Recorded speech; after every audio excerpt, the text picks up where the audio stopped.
organizes upskilling capacity workshop for tradesmen, artisans. Nigeria, United States signed memorandum of understanding to strengthen commercial investment ties. On the foreign scene, Israel vows retaliation after rocket kills 12 children in Golan Heights. And in sport, Super Falcons suffer loss to Spain in Paris Olympics women's football event. Now the details. I am John Omoaka.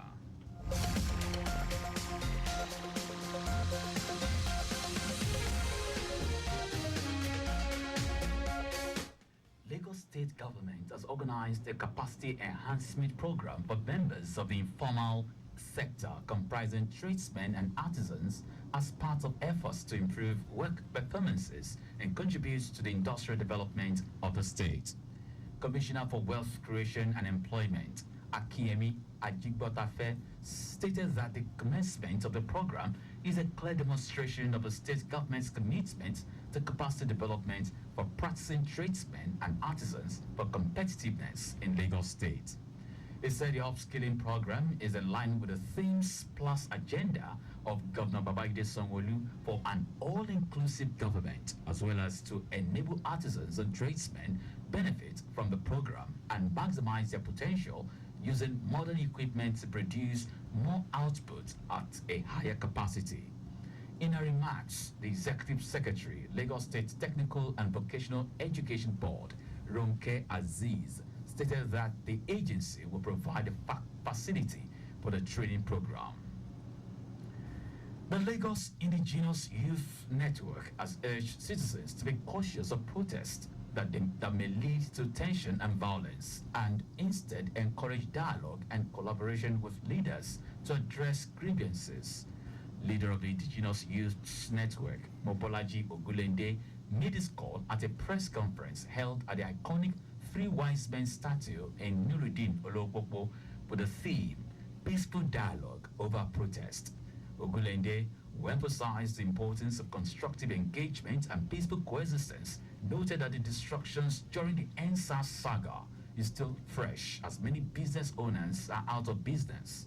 He also highlighted the numerous achievements of the Lagos state government, including payment of the above minimum wage, clearance of pension backlogs, and provision of free healthcare and education.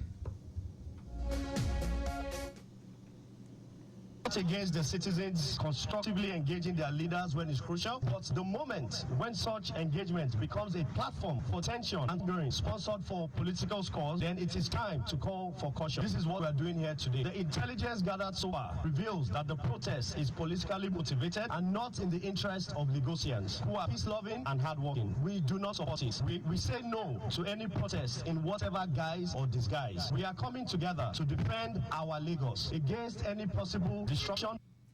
The youth leader implored parents to caution their children against any form of social vices under disguise as protest, emphasizing that the government is aware of the hardship and will further cushion the effects. The Nigerian police says allowing faceless groups to operate unchecked can jeopardize the peace and stability of the country. Police spokesperson Olumuyiwa Adejobi said this in respect of the recent accusations made by one activist, Deji Adeyanju, and others via various fora, alleging that the Inspector General Police is attempting to rewrite the Constitution by requesting the details of the organizers and leaders of the planned nationwide protest. Adejobi noted that it is a standard procedure to facilitate effective communication with the organizers, ensure the safety of all participants, and prevent unlawful activities. He said if organized labor and other recognized bodies were involved, it would provide a more structured and safer environment for such public protest. Adejobi will urge the activists and other organizers not to mislead Nigerians, said the Inspector General Police, Kayode Egbetokun, has never denied the constitutional right of every citizen to freedom of association and expression, but emphasized that the right is to peaceful assembly and expression. Christian Association of Nigeria, CAN, has called on President Bola Tinubu to reduce the pump price of fuel and the rising cost of food in the markets. This appeal comes ahead of the planned nationwide hunger protest scheduled to be held from August 1 to 10 by Nigerian youths. CAN chairman, Niger State chapter, Bulos Yohama, made a call in his message to the Catholic faithful, urging the youths to shelve the planned nationwide hunger protest, stating that the protests and violence have never yielded positive results. Yohanan said peace is an ongoing and dynamic process that demands perpetual attention and constant efforts to attain and maintain. He implored them to take advantage of the farming season, especially now that the governor is proactive and has prioritized the agriculture sector with the hope of feeding the nation.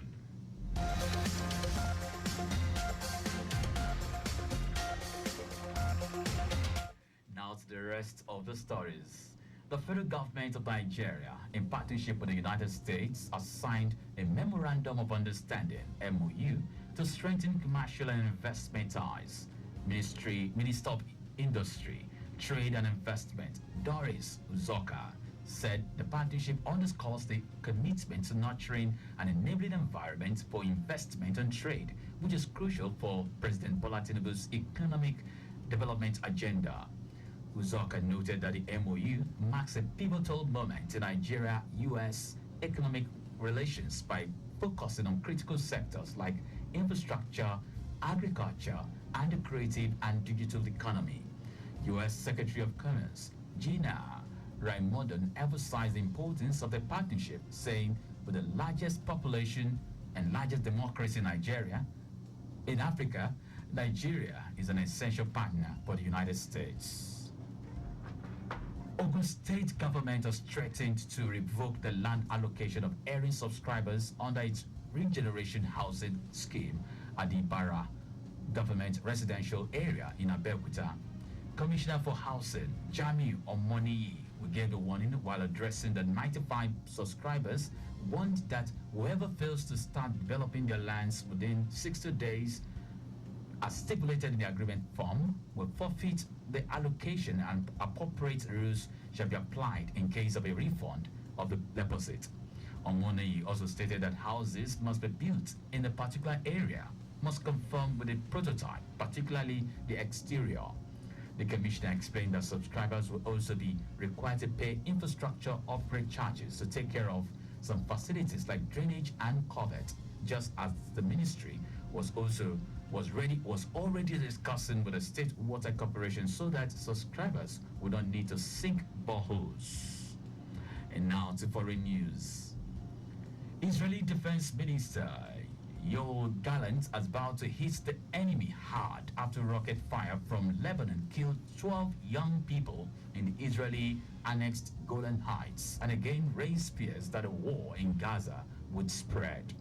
The Israel Army called it the deadliest attack on Israeli civilians since the October 7 attack that began the war in Gaza and triggered regular exchanges of fire across the Lebanese border.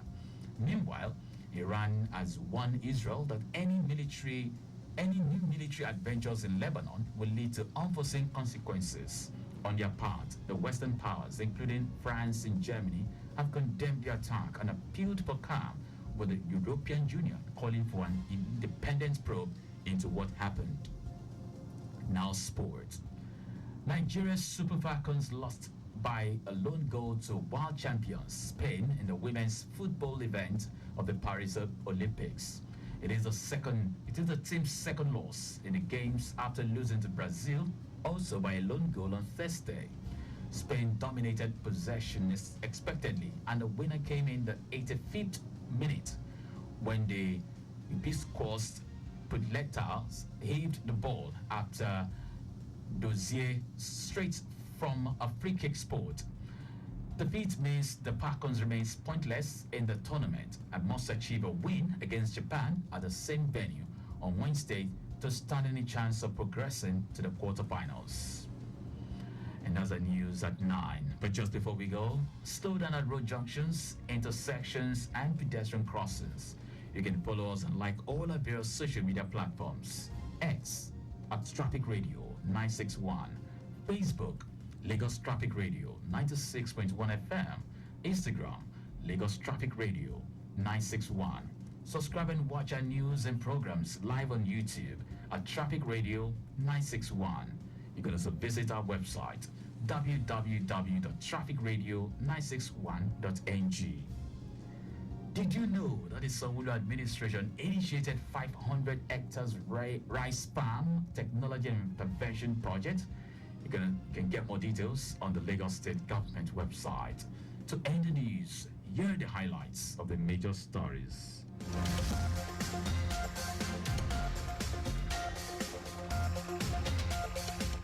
Lagos State Government has organized a capacity enhancement program for members of the informal sector comprising tradesmen and artisans as part of efforts to improve work performances and contribute to the industrial development of the state.